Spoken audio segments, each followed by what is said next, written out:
మీ అమ్మ ఏం చేస్తుంది? రే తమ్ముడు తమ్ముడు ఏమన్నా ఇక్కడ పడుకున్నావే? తింటావు ఏమన్నా? ఏం తింటావు? తింటావేం చెప్పు, రైస్ తీపిస్తా తిండు. నీకేమన్నా తినిపిస్తారా నేను?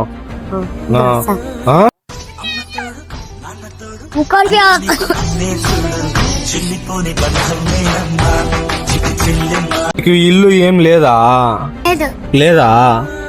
మీ అమ్మ ఏం చేస్తుంది? నీకు రోజు అన్నం ఎట్టా? ఎవరు చూసుకుంటారు మిమ్మల్ని?